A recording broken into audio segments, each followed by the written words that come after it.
Minister, the plan talks about providing the most effective services and products. Are there any new services and products being introduced under this plan? So the key new stuff, I suppose, is about looking at some additional products. So there's a mist product that's already being used, introducing vaping kits as starter kits, so it wasn't being uniformly provided across the board. There's a much greater drive for that quit smoking empowerment team. But also looking at opportunities around connecting, quit smoking services at key points. So, for example, using QR codes, etc., to access information at the point of decision making stuff. So, making sure that we have much more ready access. The other thing is probably not new, but refocusing that referral process that had dropped away over the last year.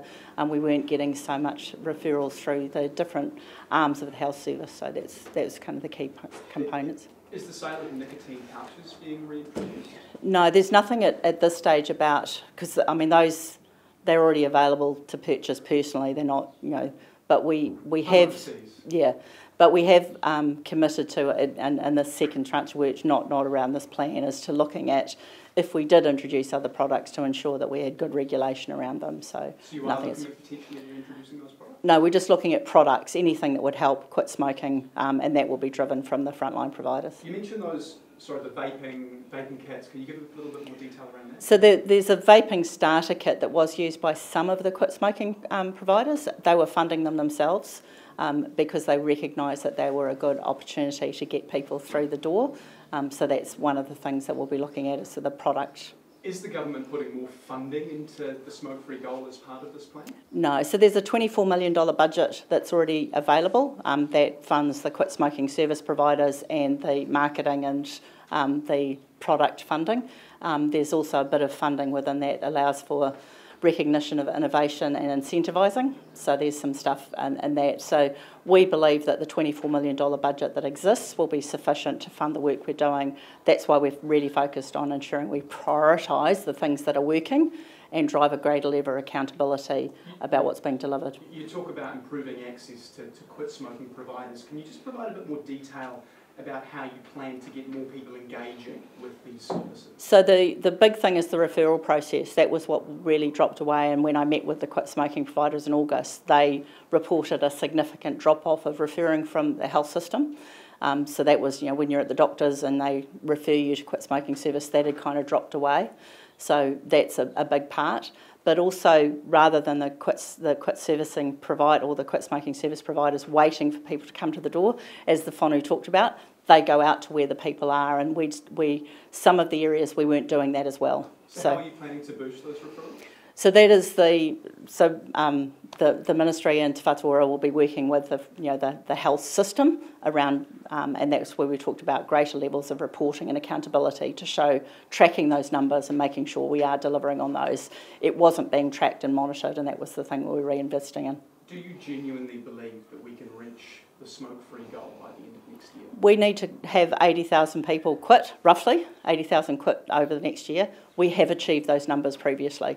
So, yeah, I think we can. Smoking rates did flatline this year. Yeah. Obviously very similar to last year. Yeah. Are you sure we can get it down to that Yeah. sort of 5% rate?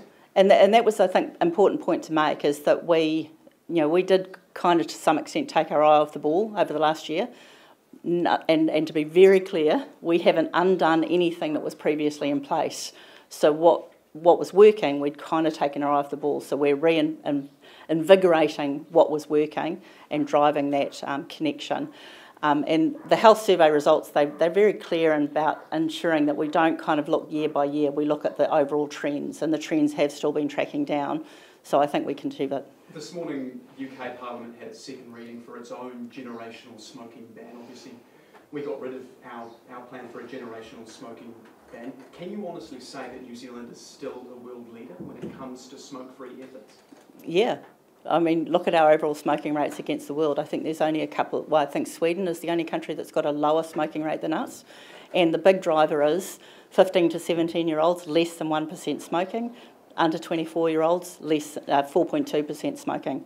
So in terms of that target audience, the smoke-free generation, I'd suggest that we're there.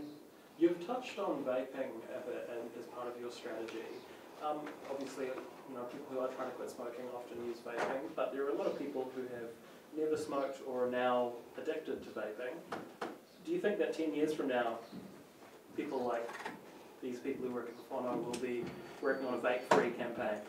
Well, I think there is still opportunity to reduce nicotine addiction across the board.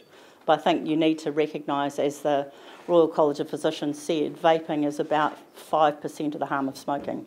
So we're talking about reduced harm. The plan talks about getting smokers to try and quit and to give it another try if they've previously failed. Is that going to be enough? Yeah, and this is, I think, if you've seen the reinvigoration, just for the whānau here, that was a 78% success rate, 319 quit, which exceeded last year's numbers.